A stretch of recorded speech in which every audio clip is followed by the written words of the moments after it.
And we are live again. Another week with my good friend Larry Johnson from sonar21.com. People, don't forget to like, share, subscribe this video. Also, don't forget to subscribe to sonar21.com, the best analysis outlet we can see on the web today. Larry, how are you doing, my good friend? I'm doing well. I'm doing much better than Greenland or Venezuela or Ukraine. So, it's all relative. Not sure if the cutting line is well drawn, but all right. It's surely I'm better than those places. Larry, I would like to start today with Iran. Has the color revolution failed? Because we have discussed last week that Starlink has been jammed, and there was those 60,000 weapons that was seized going to Tehran. We have our mutual friends there that so far, even yesterday, you put a video on countercurrents from your conversation with Professor Morandi and Nima. How do you think is the situation going there? Do you think there's still a chance for new heat-up revolutions, or is it done? Well, it's done for now. The West, the United States and Israel will continue, along with the Brits, will continue to try to destabilize the government of Iran and force a regime change, compel the removal of the Ayatollah and the mullahs, and the Islamic Council, to end the Islamic Revolution. That's the goal. But it has failed so far, and there is an enormous amount of propaganda being generated in the West and disseminated in the West to suggest that the government of Iran is very fragile and they're very vulnerable and that there's enormous opposition to them. It's not true, but that's the narrative that's being fed in the West. With one of the goals of putting out that kind of disinformation is to condition the public so that they'll be willing to support a military attack when it comes. It could be in the next few weeks. It may be postponed until later in the spring, the start of the spring. But I don't see the United States at all backing off from it. Backing off from trying to eliminate Iran and the mullahs. Yeah, this week we saw the dude with the chick's name, kind of disappointed on stuff, and that for me was perhaps the biggest indication that the United States is going to sit down, at least for now.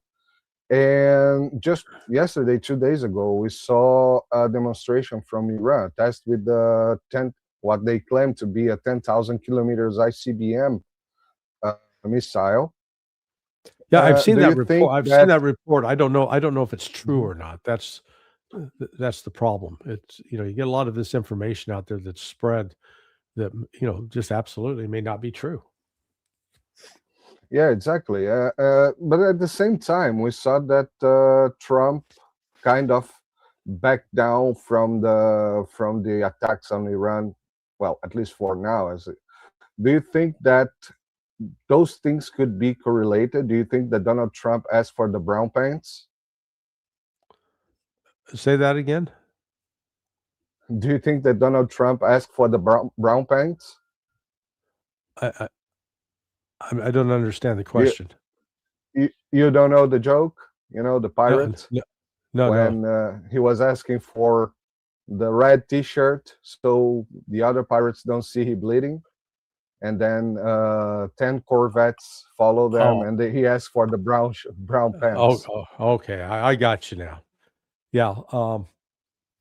No, I think I think Trump is actually suffering mentally, and he's demented, and the people around him, instead of pointed out, said, "Yeah, the guy here. This is not the Donald Trump that was around 10 years ago.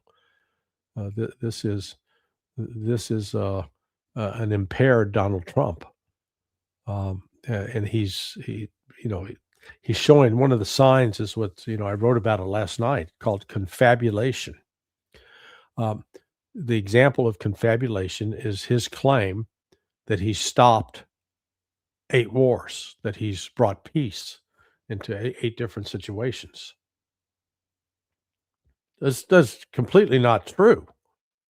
I mean, not at all.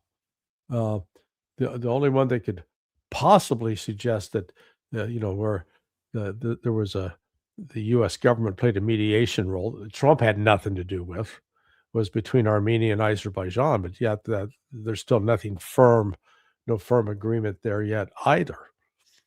But his insistence that he solved India and Pakistan, kept them from going to war, and there's Vietnam and Cambodia. These are delusional beliefs.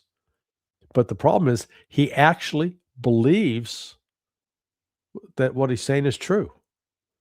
And when people engage in what's called confabulation, where they tell stories or report events that are not true, that didn't happen, but they genuinely really believe that they did happen, that's a sign of it's an early sign of dementia. It's one of the symptoms that doctors use to judge if someone's has a mental dysfunction. Trump has that, and yet nobody's stepping in to, I call it taking the car keys away from grandpa.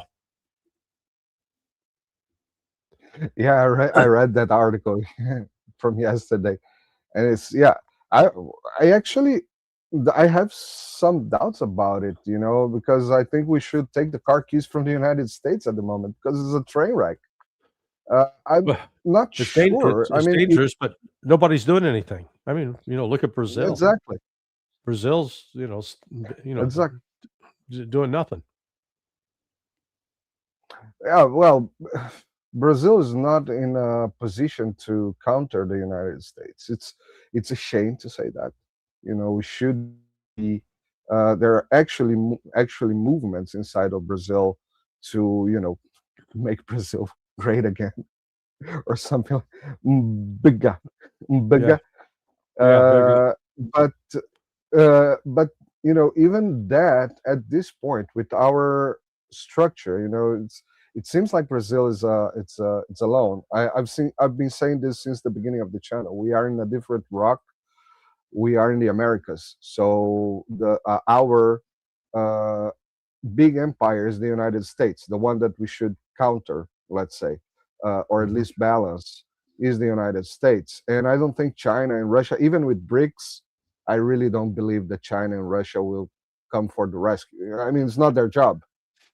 A- And the indication seems so far that BRICS it's a block where, well, you have a responsibility, you take the lead of your responsibility, otherwise, it's your problem.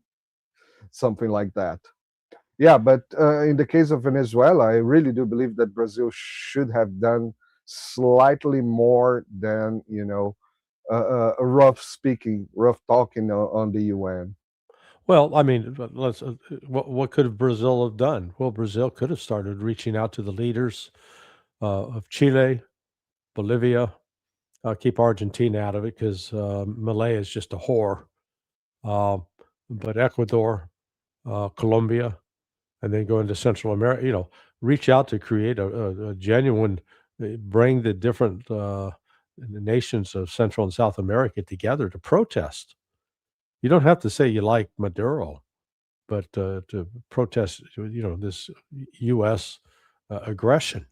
What the United States did. We always find a good excuse for saying it was we're doing the right thing for the right reason, but that's a lie. To my knowledge, Yeah, Brazil didn't do that. Didn't do that at all.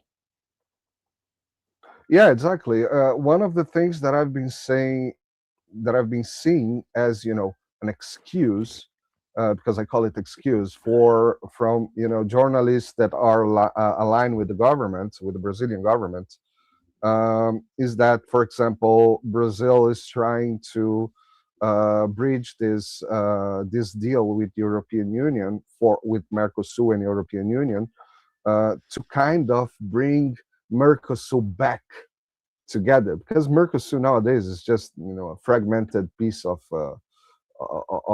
deal. I really do not see, if the country is not able to call its counterparts, its country friends, because we are part of a bloc, and fix the deals, and it needs to make a terrible deal with the European Union to fix it. Well, there's no one actually riding the horse. We don't even have the car keys. Let's Yeah. put it like that. Yeah. Well, Brazil's future is with BRICS. Now, whether it will fully embrace and take that on remains to be seen. But the days of Western dominance are numbered, and we're I think the key factor is the collapse of the U.S. economy. That you can't. What the U.S. is doing is unsustainable, and we're starting to see signs of the instability with what's happening to the price of gold and the price of silver that has just exploded over the last 2-3 months. So, 6 months ago, you could buy an ounce of silver for $35-$40. Now you're paying over 90, 100. So that's a sign. That's like if you're not feeling well, and then you take your temperature, and your temperature is 104 degrees. That lets you know you got a problem. Yeah, exactly. But since we went to the United States, Larry, I would like to talk about this board of peace that Trump is trying to create.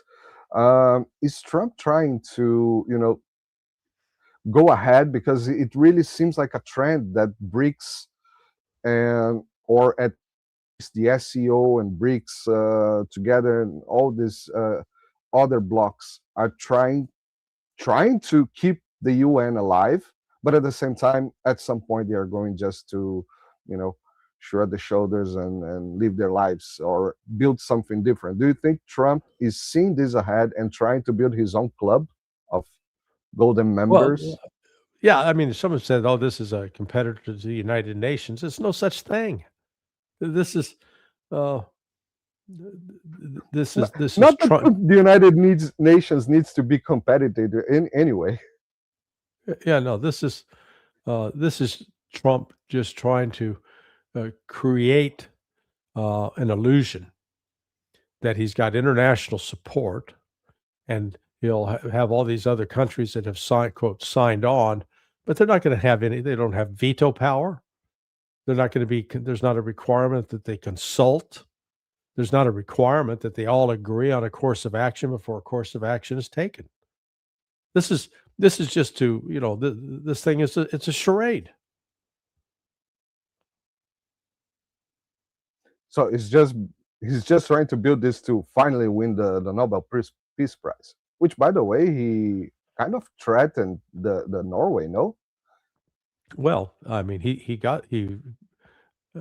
again, let's go back to what I was talking about earlier with the confabulation that he stopped 8 wars. He genuinely believes that, but that didn't happen. But he wants the Nobel Peace Prize, I guess, to sort of for his own ego, to say that I'm better. I'm at least as good as Barack Obama, who got a Nobel Peace Prize for doing absolutely nothing. And then again, his obsession with this. This is not normal. This is not rational.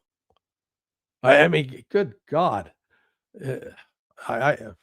If I had a friend who was acting this obsessively about some award or some recognition, right away that they were, that there was something wrong, medically wrong.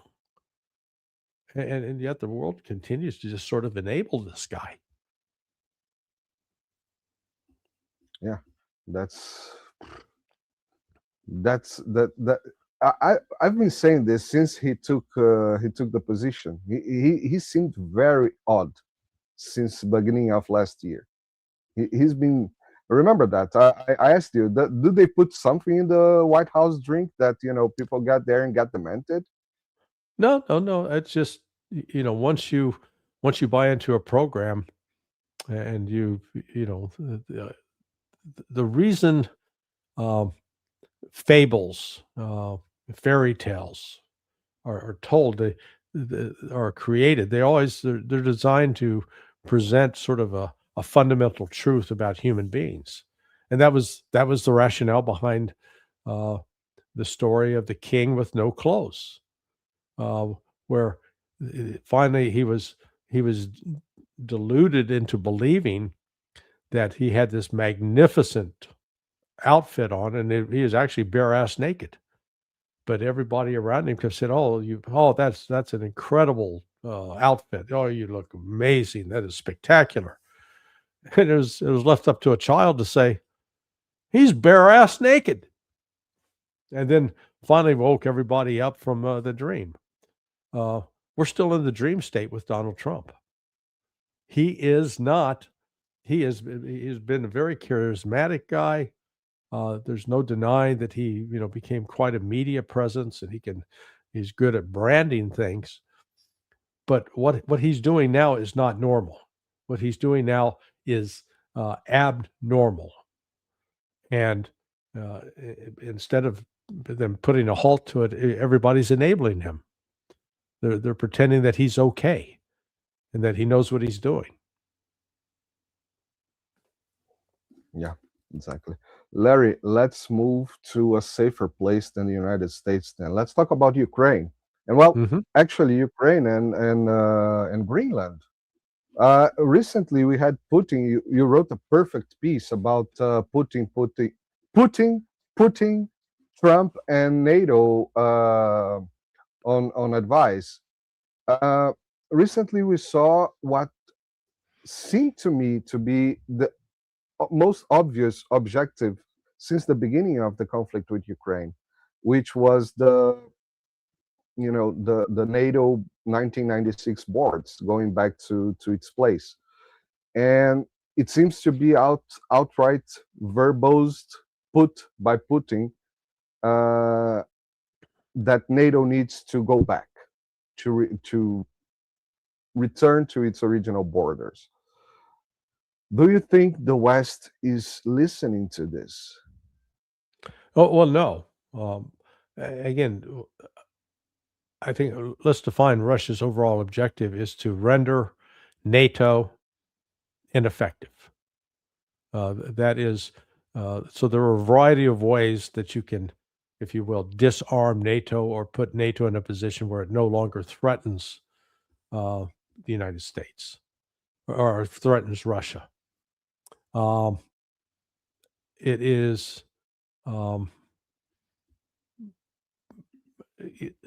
what we've seen right now with respect to the whole Greenland operation is Russia's sort of encouraging that. Now, I did just see that Lavrov Exactly. said, I was about to ask. Lavrov said, yeah. Well, he said that the people of Greenland should have the same right as the people of Crimea. They should vote. If they want to join the United States, let them, and then accept their vote. If they don't, then if they don't vote, if they say, "Hey, we want to stay with Denmark or we want to be independent," Russia's position is that should be respected. But that said, is there have been, the Russians, both Peskov, Kremlin spokesman, and Putin have been saying, "Oh, this is, if Trump gets Greenland, it'll be a magnificent accomplishment." And they don't really mean that. Exactly. Yeah. Yeah, it seems like right now Russia is the one steering trouble. It's putting gas on the fire pit. Yeah. For exactly that to happen. Yeah. They're helping fan the flames. There was they're doing what I call the Conrad Dobler. This is an obscure reference, but In American football, there was a football player, a lineman, one of the big guys up front. And his name was Conrad Dobler, and he was notorious for provoking and starting fights on the football field. And, like he'd say, "Hey, did you hear what this guy said about your sister? That she sleeps with monkeys?" And then so they get the two guys fighting. That's sort of what's Russia's now in that position, uh, helping fan the flames to create more tension within NATO. Yeah, well, it seems that it's working because NATO right now is a mess. NATO, the European Union, is completely messed up. It's completely messed up. Do you think the United States also wants this situation to keep going like that, so the United States can get rid? Remember we talked about this once. When you were talking about the toxic relations. Yeah, yeah. And one of the things that the only thing that works to get rid of a toxic relation is not running away from it, it's not trying to be rational, is to make the relation unsustainable for the toxic part. And yeah, of course, we were talking about the United States being the toxic part for Europe and for other actors. But at this point, by the perspective of the United States, NATO, it's a toxic relation for the United States. Do you think that's what the United States also trying to do, make NATO unsustainable for these countries so they can get the hell out of it, and the United States get rid of them? Yeah, no, actually, I disagree. With a toxic relationship, you get the hell out. You don't stick in there. Are you kidding? I mean, no, I mean, seriously. You can get stalked. Huh? You can get stalked. How? By the toxic part, if you just run away from it, the toxic part stalks you. So that's the problem of running away from it. No. You got to distance yourself. I mean, if you stay, I've drawn the parallel with an abusive spouse, whether it's male or female, someone that beats you up, that physically assaults you. So your choice is stay in the house and do nothing, or file a complaint with the police, get them arrested, removed from the house, and get a restraining order that they can't come near you. That's you want to call that running away. You've got to separate yourself from the toxic relationship. Otherwise, you'll wind up dead, likely. And I've been talking about this last couple of days on a personal basis. I got a niece. She got beat up for the second time by her, quote, husband. I mean, this guy had beat her up. He broke her nose. I physically hurt her. And I'm as angry at her as I am at him, because instead of her filing a complaint with the police, instead of her kicking him out of the house, getting a restraining order, she's doing nothing. And what's going to happen? She's going to wind up dead. He will kill her. I'm drawing the same parallel with these countries that are trying to maintain a relationship with the United States. It is a toxic relationship. There is, while I understand why countries like Russia and China try to continue with diplomatic relationships with the United States, there is no intention on the part of the United States. It's not just Trump. Our culture, the message that dominates in the United States, sees that Russia and China are enemies. They're not friends. They're not potential partners. They are enemies. And because they are seen as enemies, there's no way to deal with them as if they were friends or partners. That's a toxic relationship. And so at that point, you got to figure out, how the hell do I protect myself? That's got to be the primary objective of these countries. Yeah, exactly. That's strange. And you mentioned something that's very important to understand, Larry, is that Well, we've been talking about the position of the establishment and also the position of the oligarchs and the governments. But now you talk about the people. And it's interesting, you're a trained CIA guy. Uh, how does the mindset of a population, because this is important of Brazil, I've been recently seeing a trend of weird videos on the internet talking about the US doing the same to Lula that it did to Maduro, kidnapping Lula or whatever. We know that the United States put its fingers on Brazilian politics. Well, not his fingers, his whole two both hands. And I see that people in Brazil are completely idiotized by the idea that the United States is going to come to Brazil and, fix the country like it did to the whole other countries that invaded or seized somehow. How do you think it's possible how do you think these minds get completely washed, and how do you think it's possible to unwash them? Or is it impossible? Well, no, it's not impossible to, to change public opinion, change public attitudes. But one of the main, so the use of information, and that's why like what you're trying to do on this channel. Albeit you've got a small audience, but you're putting a message out to try to educate people. The U.S. government spends enormous amounts of money on both covert and overt efforts to influence and shape public opinion. And we saw that most recently over the last 2 weeks with the reporting about what was going on in Iran. Everybody's been told, oh, the government's on the verge of collapse. The population is rising up. They hate the mullahs. They hate the Islamic Republic. They want to be free. And so you condition everybody in the West. Yeah, that's true. I give you just a very simple example. I heard this a week ago today from a retired 4-star general who at one point was, well, if I describe his position, you might know who he is. So I'll just leave that out. But he was talking about how the Iranians have killed thousands of Americans.